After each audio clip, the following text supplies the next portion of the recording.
অনেক অনেক কষ্ট হয়েছে, একটা খবুজ দিয়ে খাইছে পুরো দিন।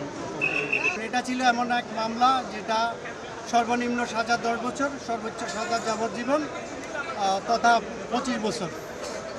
যেই মামলায় 5 বছরের পূর্বে আপিলই করা যায় না, কিন্তু সরকারি উদ্যোগের কারণে আমরা কেউ 2 মাসের মাথায় এবং কেউ 4 মাসের মাথায় মুক্তি পেয়েছি।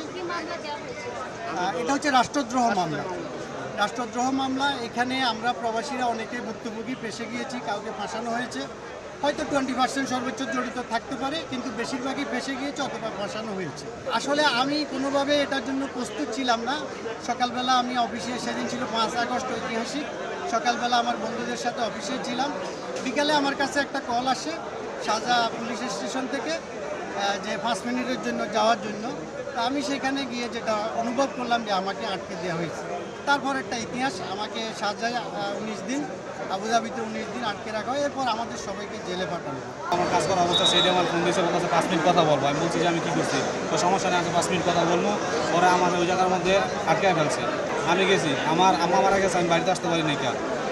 আমি সব কিছু বুঝাই নিয়েছি যে আমি বাড়িতে আসবো, তার কারণে আমি আর দ্রুত গেছি, আমার কাজটা আমি দ্রুত গেছি যাতে আমার কোনো সমস্যা আছে কিনা দেখতে। যাওয়ার পরে উনি আমার আটকে ফেলছে, বলতেছে যে আমি বলতেছি আমি কী করছি, উনি আমাকে বলতেছে কোনো কিছু করা নাই। প্রায় 14 দিন পরে বলছে যে আমি এর সাথে জড়িত, কিন্তু আসলে এগুলোর মধ্যে আমরা 100%-এর মধ্যে 80% জড়িত না। 80% লোকের ফাঁসা দেওয়া হয়েছে, 20% লোক জড়িত। আমার কাছে বাংলা সরকারের কাছে একটাই আকুল আবেদন, এই রাষ্ট্র আমার সাথে জড়িত। তো আমার বাংলা সরকারের কাছে শুধু একটাই আকুল আবেদন, যাতে আমাদের বিরুদ্ধে সে একটা ব্যবস্থা নেয়। আমরা অনেকে অনেক ক্ষতিগ্রস্ত, আমরা অনেকেই আছি, এনজিও থেকে ঋণ নিয়েছি, ব্যাংক থেকে লোন নিয়েছি, নিয়ে আমরা বিদেশ গেছি। এগুলা আমাদের অনেক সমস্যা হয়েছে, এখন আমরা বাড়িতে যেমন অনেক সমস্যা হবে, এগুলো অনেক সমস্যা ফেস করতে হবে। আমার সরকারের কাছে একটা আবেদন করতে চাই, সরকার যাতে আমাদের জন্য একটা ভালো পদক্ষেপ নেয়। ইনশাআল্লাহ। আমাদের আরেকটা বিষয় হচ্ছে আমাদের শুধু আমিরাতে ব্যান করে নেই, জিসিসি ব্লক করছে।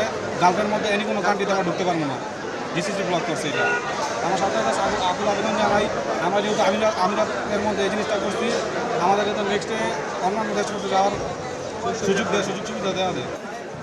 Thank you.